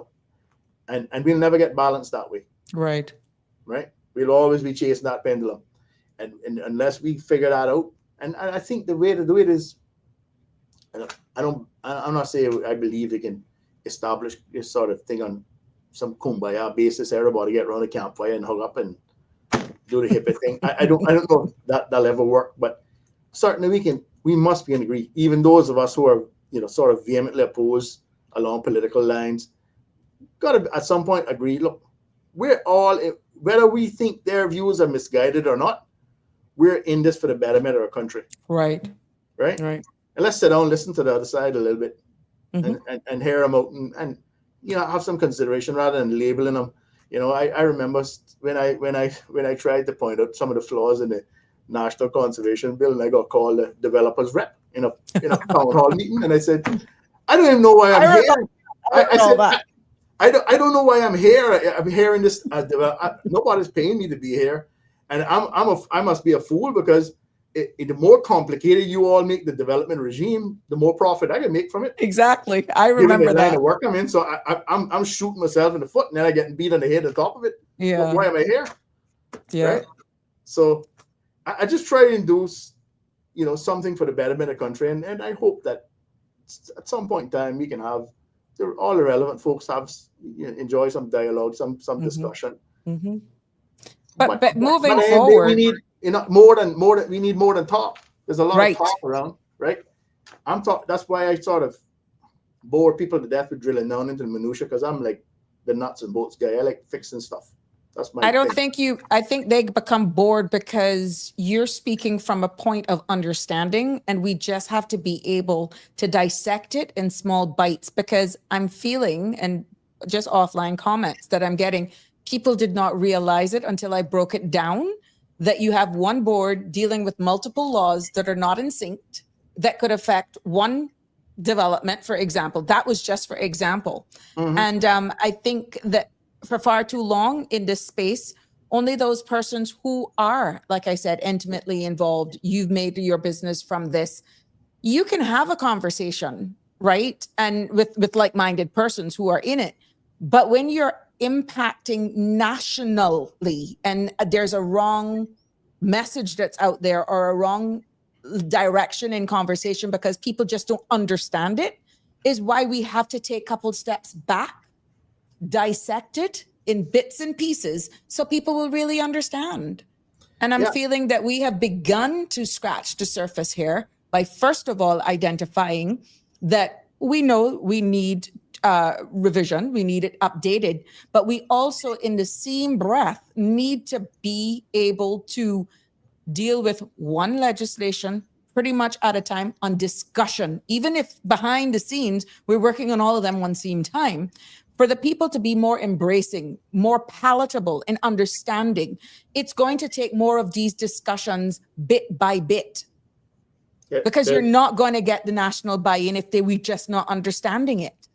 And there's another wrinkle, so to speak. Not that I want to complicate the matter, but one thing that we have sadly lacked since 2009 was amending our legislation to conform to the Constitution. We have laws that are in direct contravention of the Constitution. We have laws. Section We 18. have created laws that are in direct contravention with other laws. Yeah. And even though they say this law shall prevail, everyone ignores it. We got to stop that, or we cannot acquit ourselves as being a country that conforms to the rule of law. We've got to stop this convenient construction, ignoring legislation, all of that, and in particular the Constitution. And so we have the ability, I believe, collectively. We have lots of competent folks on Ireland, people who would show up, but they don't want to be castigated. They don't want to be attacked. They don't want to be ridiculed, and they belong to these sort of groups, who promote certain ideologies in a vacuum. This is the thing that bothers me. I've seen a lot of it, and I'm thinking, I get where they're coming from. I understand why they feel so violently about what they're protesting about. But they don't get the context. They don't understand there's more to it than that. It's not just your consideration. There's a whole lot of other considerations that need to be taken into account. And if we start, you mentioned amending legislation. Maybe we need to start with that layer, like figure out how we make legislation constitutionally compliant. And in that process, we start amending the planning framework, and we take a holistic approach. We look at all the attendant legislation that it has to plug into, and we figure out a way to make them mesh with this. And what we need to understand is we can't have public servants, right, promulgating policies or promulgating law. Put that in layman's lingo. Well, what is a public servant? I'm being devil's advocate, Sammy. A public servant is someone in the employ of government, or a public authority, or a statutory authority, or a government-owned company. Right? And you can't have them making policy. Who's responsible for making policy? Government itself. But who does the background for it? Well, they can develop draft policy, but it needs to be approved by cabinet, right? And we have a lot of that. I can give you an example. We have guidance notes issued by a working committee of the NCC that have been forced upon us as if they have the force of law.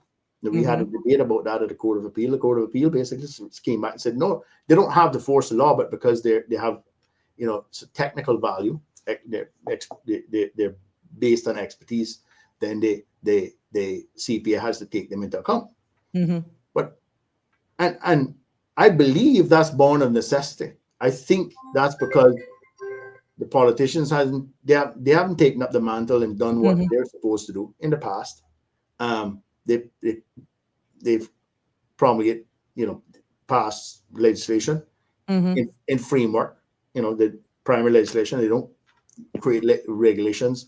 They don't implement the initiatives like environmental funds or whatever. Those are just examples, right? Right. If you don't follow through, what's the point of passing the legislation? But we got a caller. Yep. Good evening, caller. You're live. Good evening. Welcome to Sabrina Speaks. What's on your mind? Good night. Put on your seatbelt, Sammy. Sammy, when Sabrina asked you who is responsible for making policy, you said government. And some people think that backbench members are government.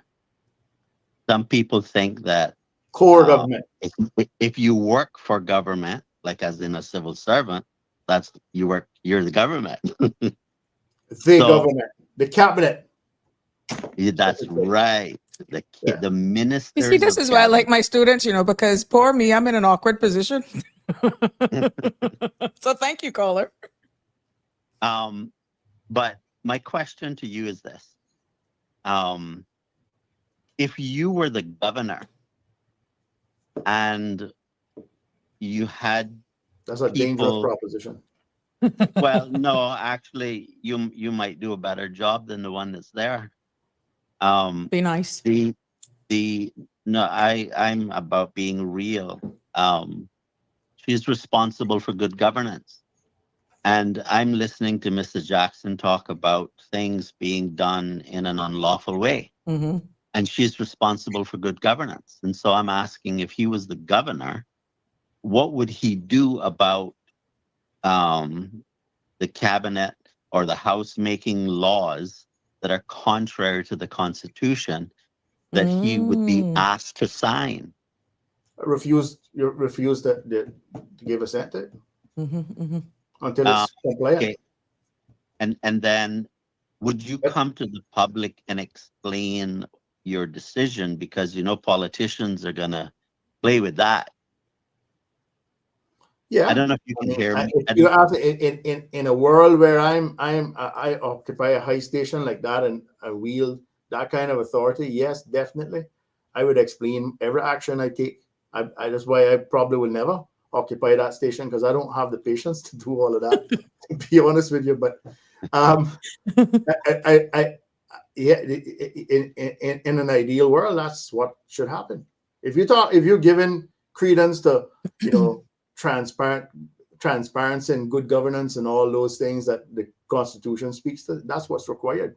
And you gotta trust in institutions like the ombudsman to do their job properly, because they have, and when they make decisions that are inconvenient to whatever, you need to make sure that if you are on the right side of whatever decision is made, whatever Right. finding is made, because they don't make decisions in terms of it being binding like a judgment. But all of that to say, I believe that we need sort of a better understanding of what's wrong at the high level, and it may very well be a lack of understanding. Maybe Goes perhaps back to what I said earlier on. perhaps by not making inquiries from listening to one side rather than another. I might or might not be referring to something specific, but that I think that is what is required, right? Well, I'd like to refer to something very specific here on this point, because someone who calls the show quite often attempted to have the civil service, the upper levels of civil service, to be educated in administrative law, because he found that many of the issues that was coming before him could have been avoided if they had a better understanding of administrative law. And he was denied the opportunity to educate them in that way. Yeah. And that denial, where that came from, was the Attorney General himself. And that, to me, I find that shocking. That's unacceptable. Because if anybody who would understand the importance of having the responsibility of a management position in the civil service would know the liability that would flow from being not equipped to deal with issues. So, I mean, the problem is that there's not a lot of concern about getting this done. I mean, I'm having a situation right now where someone in Parliament is telling me they're not going to comply with Section 19.2 of the Constitution. This is in the Parliament. I mean, give you written reasons for a decision. That's right. That absolutely refuse. They say they're not going to answer me. Now, that is not the rule of law. You'll have to take out a Section 21 petition against them then. Maybe I'll have the requisite salutary effect. I don't know. I've taken the matter to the person's supervisor. So they'll have to deal with it from there. Yeah, but to speak to what you shared earlier, that doesn't surprise me. I think a lot of what goes on in government now is people become entrenched. They have their own sort of perceived domains, and they don't want anybody usurping their function. But any education is better than none, unless it's really bad education. Right. But if it's the person I suspect it is, the person you're speaking about, as far as I know, I'm aware, based on what I've heard, they're very well versed in administrative law. And I think the entirety of government could do with a little bit of a lesson in that regard.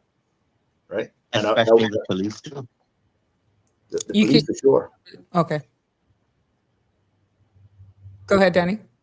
Yes, I was just saying, especially the police as well, because Definitely. a lot of the instances there fall directly in that area of law. Yep.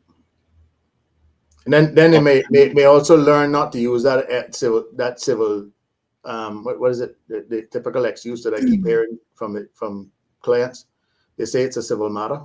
Yes, it is. So Yeah. if I steal from you, then you have both a cause of action against me personally in the civil courts, but you should also be allowed to call the police and report me for the act of theft, which is a separate criminal offense governed by the fact that you have a civil remedy against me does not at all mitigate my criminality, my culpability. I baffle over that all the time.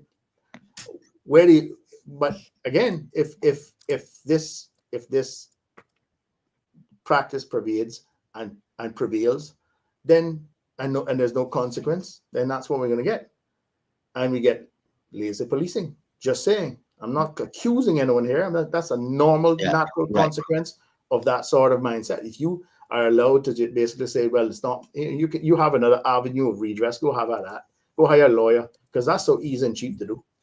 Take it down to court and wait 2 years, get a decision.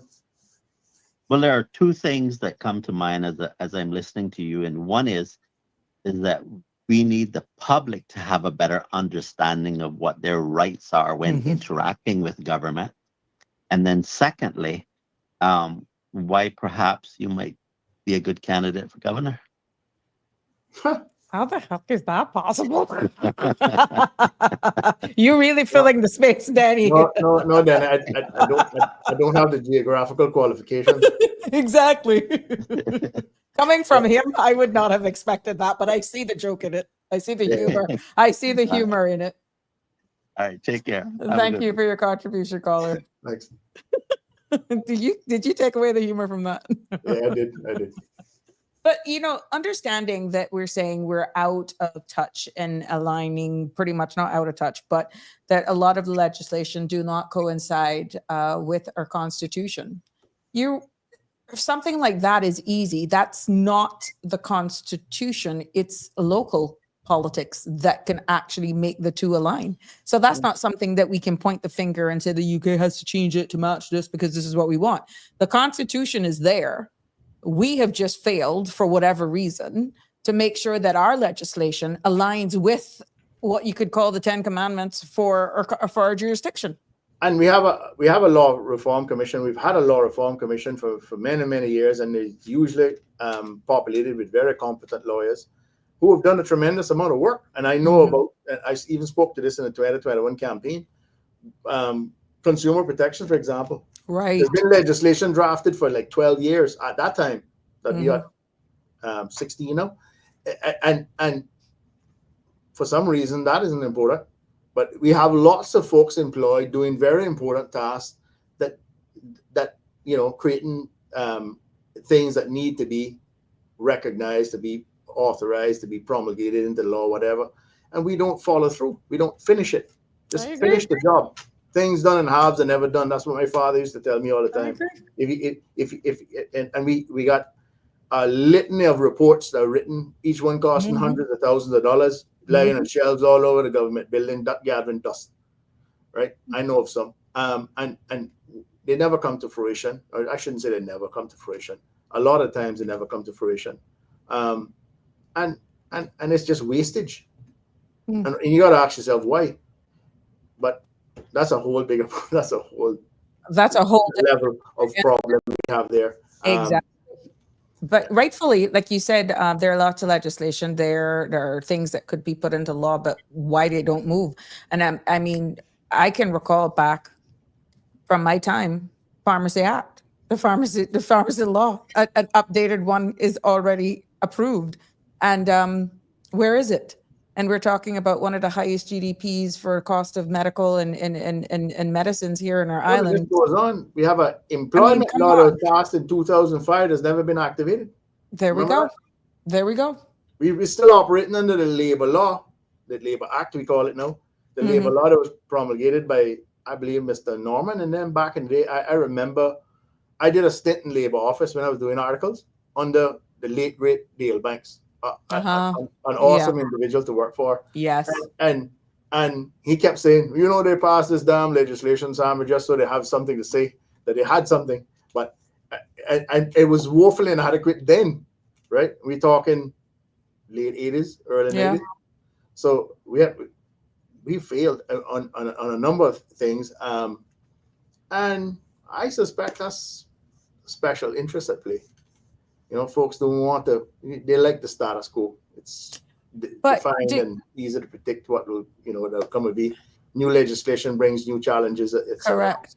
Do you think forums like this and conversations, open conversations, not being disrespectful, we're educating and informing, will have persons probably more in tune to when Parliament's in session to really understand the processes of what happens when there's a bill or a piece of law for amendment or a whole piece of legislation goes to the floor of Parliament, being debated, what happens when it passes, what are the next sections of it? Do you feel then something that is passed in Parliament, assented to by the governor, but not yet enacted, that the more we actually openly discuss these things respectfully, that people would then hold their representatives accountable for bringing them over the finish line? Because how much are just pretty much hanging there? Yeah, and I'm not saying that I've even sat down to read that particular legislation I referred to thoroughly enough to say whether it's better than the current regime or not. I don't know. I just think it's sad if Parliament passes legislation, puts a delayed date on it, or leaves an open-ended date on it, right? So that it has to be activated at a certain time by a subsequent act of Parliament, and it just sits there. But if people don't understand it, Sammy, which is why I put that into full perspective. Yeah, I get because as a first agree. timer, I'm going to be honest with you. I did not realize that, how long it takes. And you're doing your people a disservice when they do not understand. And this is why we have to educate the populace. Yeah. So, well, hopefully someone will be held accountable, and that will motivate them to do what needs to be done at some level. To answer your question, yeah, the more conversations we have like this in the public domain, that's why I agreed to come on. And I thank you. I thank all of my participants too. I mean, because it tells us where people's headspace are. Yeah, you know, we all need to be willing to have the public discussion, take questions, be honest if you can't answer them, try to explain our rationale, you know, without getting upset that somebody else is challenging. Taking it personal, or that you're on a witch hunt. It's not easy, you know. I fall foul of that myself. Like, I get frustrated sometimes that I have to answer the same question the 20th time. But we're all human. But I think we can get there. No, I think we strayed so far off the sort of the headline topic that we probably owe that a little bit of a discussion before. The whole 10 minutes is yours. We can go to 7. Thank God. Well, back to the sustainable development thing. How do we do that in balancing it? And we've sort of discussed it without discussing it specifically. All the stuff that we spoke to earlier about making the legislation mesh, that's the sustainable path. Sustainable economically, sustainable environmentally, sustainable from a planning perspective, infrastructurally. We need to make sure all these things work in lockstep, or at least intermesh with each other, because again, it's a small island. It's very easy for us to screw it up. We've done a pretty good job already.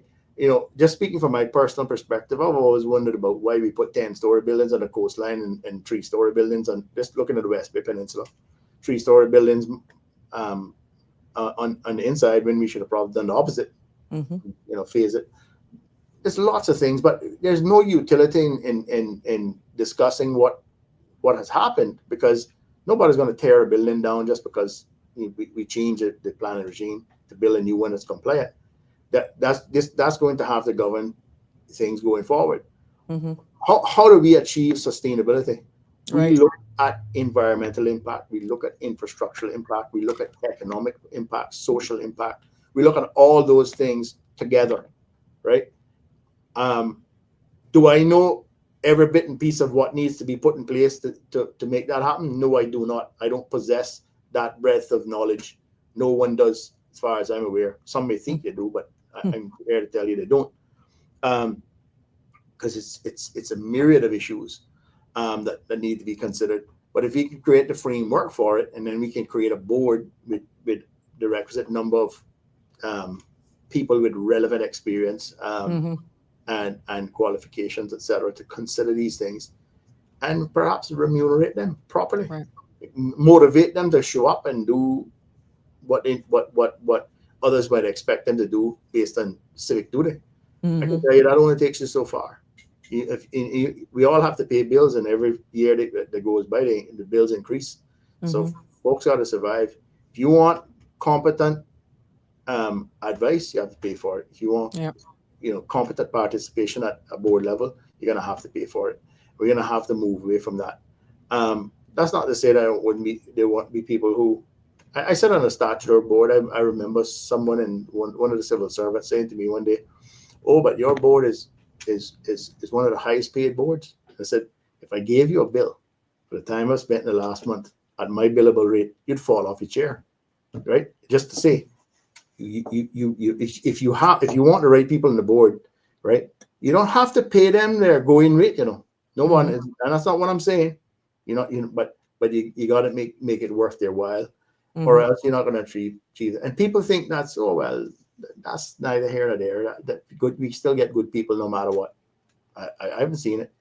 I've sat on many boards, and especially since under the public authorities regime, Public Authorities Act regime, we've moved away from allowing civil servants to vote.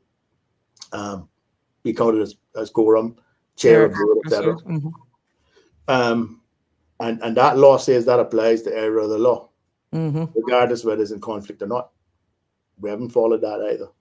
We haven't even restructured. I spoke to that on our last occasion we were on air, because things like the CPA need to become a functioning statutory authority. Now, I've heard good things since our show. Actually, I'm hearing that we're moving in that direction. Good. That's good news. And I can tell you, we got a planning minister. That's the most proactive person I know. He is. Unashamedly plug for him. I know if it can be done, He can do it. He'll do it.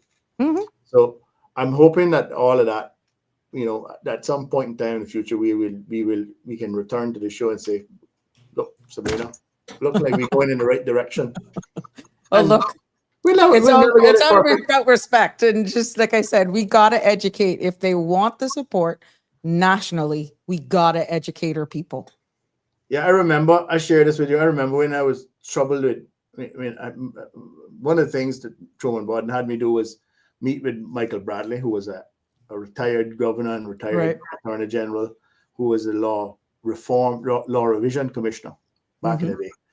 He said, "You go down and meet with Michael and draft all the relevant provisions of the plan and regs that we need for these new zones." And I'm like, "Oh my God, I don't know what they're doing." I go see what this gentleman had. Sure enough, he was a highly competent fellow. And I'd come back with a provision, said, "Mr. Bodden, this is what we drafted." And he said, and I said, "But I'm worried about this and I'm worried about that," because I'd written it, right? He said, "Don't worry about that, my son. That was we never get it perfect. That's why we invented the concept of amendment." And I say that to say, we'll not, no single piece of legislation is ever going to be perfect. Correct. You're going to find some lawyer that finds a chink in the armor, finds a loophole, lacuna, whatever. And you amend it accordingly as you go along. That should be the drive of amendments, not Yes. special interest coming in and say, hey, I really need to do this kind of thing, this constrains me, unnecessarily. Mm-hmm. Not to say that there aren't valid complaints in that regard either, but Right. those things shouldn't be a backdoor in a deal where, Easily identified. that should be an open letter written saying, Correct. you have unconstitutionally constrained my rights, and I'm going to sue you unless we can resolve this. That's how that should happen. And then it's legitimate, right? Right. Folks do what they need to do to get the job done. At the end of the day, they have to survive too. These projects, they have huge overheads. There's huge risk involved, and credit to those who've done it properly. And in the end, we have a project. You mightn't like the style of the building, you mightn't like the height of the buildings. Glad of them I don't. But the reality of the matter is, if without that sort of development, our economy wouldn't be what it is, right? And we need. But when is enough enough? And who are we building for? Well, this is it. That there are things we can do. We can address the perversions of the process. That's what I call it. That were the misdeeds done by past governments. You need to address that right away. Right? I did a whole little spiel on that for one of the candidates in the last election. And it was shocking because when I did the deep dive into it, I saw the hundreds of LCCLs that were issued. I couldn't believe it. I remember when we had 6, all the big companies, McAlpine, has Faltic, Cable Wireless, CUC, and the 2 fuel companies, Esso and Texaco. Those are 6 LCCLs, and the only reason they were issued because there was no Caymanians who could. They were not competing. Financial load, and all of a sudden we went from that to hundreds. And for the sake of those who may not understand that acronym, LCCL, local company control license.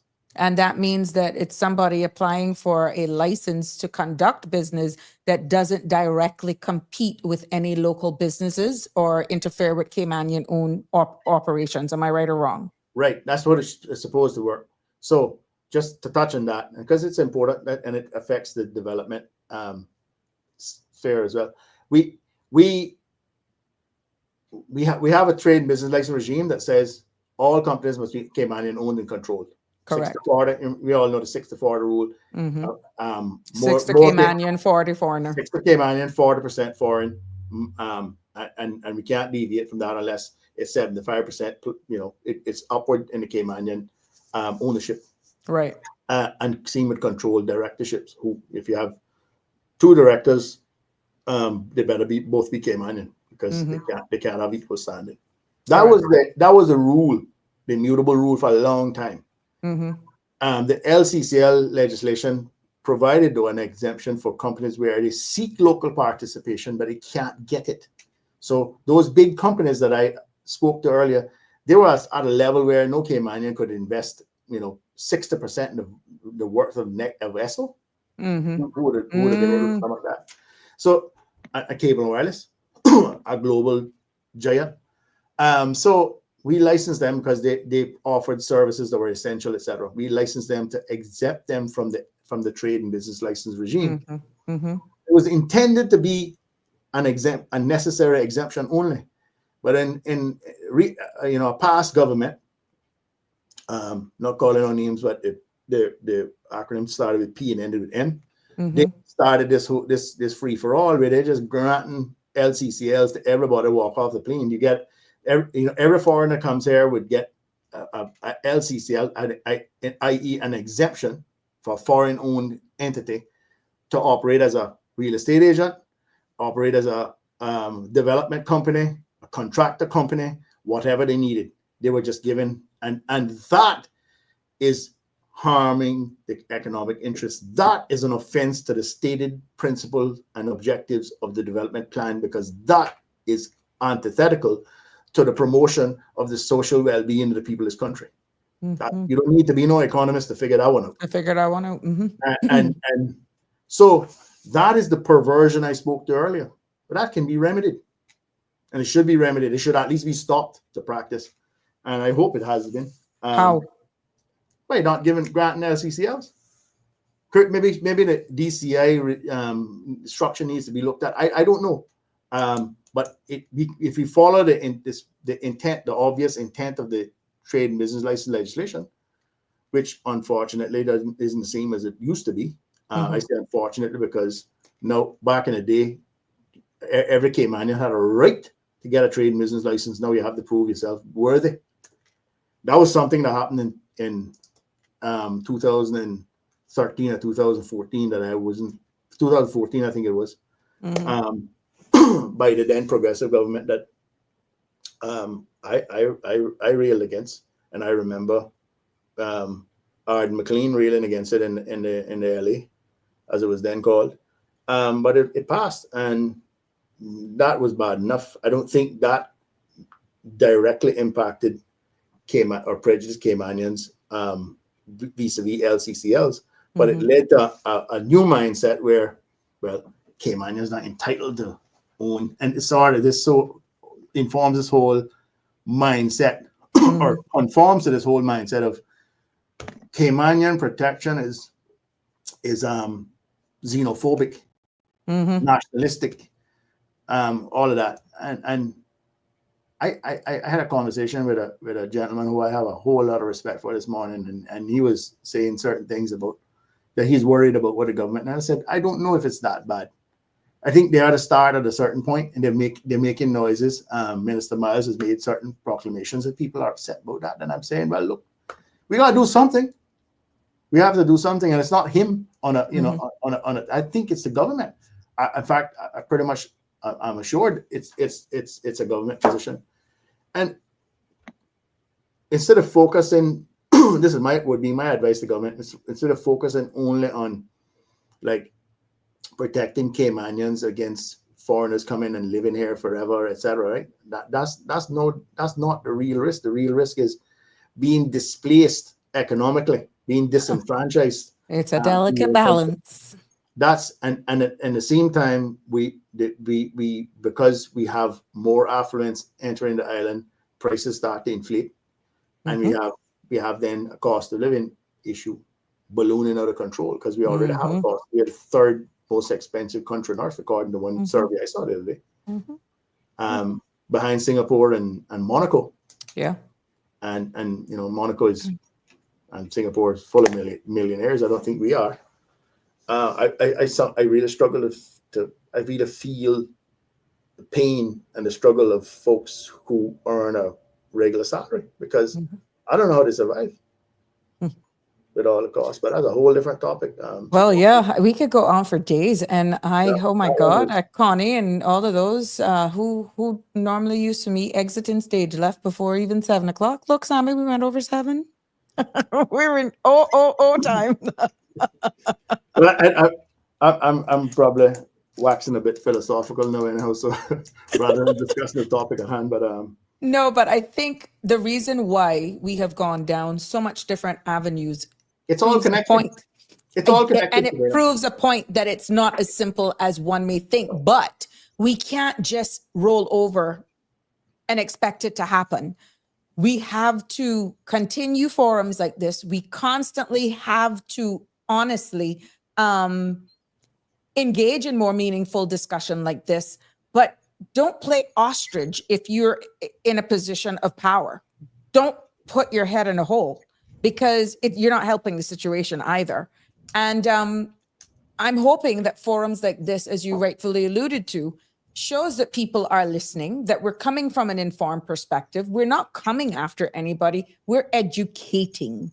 And the biggest takeaway is that there's a lot more discussion that needs to be had, but more in a consolidated piece by piece process for our purpose. But the bigger mandate is how are we going to do it from the top? But Sammy, closing words for today's episode of Sabrina Speaks. And again, the floor is open for you. The space is open for you. If you want to then, with what we've taken away from today's episode, come one day and maybe want to break it down, one piece of legislation, tie that back into how that could possibly impact a decision or how a decision is made from the planning thing. I'm trying to paint the picture here so that we can have a more meaningful discussion for people to understand it. And then maybe from that piece of legislation, explain what some of the nuances nationally or nuances with that piece of legislation are, and how it can impact nationally and whether or not it aligns with our constitution. To me, that's the best way forward. And I invite other persons, like-minded persons in the industry to possibly join us as guests. Because it's not me and you. And the counter view too. There might be people who vehemently oppose some of the things I say. Exactly. They have every right to and that's why I love this space, because this is what it's all about. We want to have an entire full circle view and opinions because they matter. Yeah. But this is your opportunity. Any closing words? I think we've exhausted it for today, but all I was saying earlier is the reason we strayed so far afield, I think, is demonstrative of the fact that it's all connected. Yeah. It's, we're talking about the sort of the social economic fabric of the Cayman Islands, and we need to figure that out. We need to figure it out pretty soon, because a lot of things are going wrong in lots of countries on Earth, and I got a suspicion that is going to lead to an influx of folks from abroad. And if we don't have this stuff figured out by then, we are going. If you think we're gridlocked now in every sense of the word, wait until 2-3 years time, see what it looks like. It's going to, and it might benefit. It might look like a benefit, an economic benefit to some, but we stand a very good chance of killing the proverbial goose that laid the golden egg. And I mean, we never mentioned today the beach replenishment, and that's deliberate. I didn't want to be hammering on that, because I think that needs to be figured out. I think we said enough about that on the last occasion. Yeah, I think we did. That's all part of it. That's all part of it. We need to figure out what are our national assets, who should own them, who should benefit from them, etc., and figure all of that out. And it's a Herculean task, but I think there's enough people in government who understand the issues, and I think there's enough civil servants who, if they're tasked and they're directed properly, we can get it done, and of course with support from the private sector. Yeah. And again, Sammy, thank you so much for joining us on another edition of Sabrina Speaks. Your invaluable expertise speaks volumes, and it's not only your opinion, but based on experience. And even though it's valued, we invite persons like yourself, even like you rightfully said, from the other side to the space. But, I just want to thank you for putting yourself public to do this despite your job, your responsibilities. And, this is what we're all about. We just can't honestly just lock ourselves behind and think it's going to go away. And I thank you for being so bold and brave for doing this. I appreciate you very much. It's what we have to do. Exactly. Until next time, Sammy, thank you. And again, don't be a stranger. I'm always here. Okay. Thanks. All right. Okay. Bye-bye. Bye. I just want to thank all of you for staying with us. I must apologize for, we were having some streaming issues at the beginning of this, and I know you were searching like crazy for the live stream. We will be working that out. We worked behind the scenes trying to get the streaming back up again. That's technical issues beyond my control. We continued because I know some people were actually getting the stream. But yeah, we started at 5 and we went in double overtime today by almost 10 minutes. But I want to thank all of the persons who participated, all their callers. You are actually the purpose for this show. And your feedbacks, be it directly or indirectly, is valuable for the continuation and success of this show. And I want to let you know that your conversations shouldn't and doesn't stop here. And I will encourage each and every one to get involved. And I want you to stay informed and be a part of the solution. And being a part of the solution doesn't mean you stay in the corner and you don't say anything. But we need to be part of the solution for sustainable Cayman Islands, because this is our home. Until next time, it has been a pleasure bringing you today's edition of Sabrina Speaks. And tomorrow, look for a brighter day. Until next time. Have a wonderful evening. That's a wrap for today's edition of Sabrina Speaks.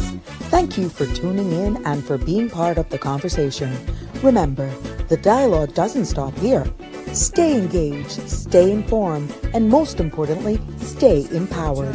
We'll be back tomorrow at 5 p.m., same time, same place, right here on CMR TV and radio, where your voice matters and your truth is heard. Until then, Cayman, take care of yourself and each other. That's it for today's edition of Sabrina Speaks, where your voice matters, your story counts, and your truth is always welcome. Join us weekdays from 5 until 6:30 p.m. right here on CMR TV as we dive into the topics that matter most to you.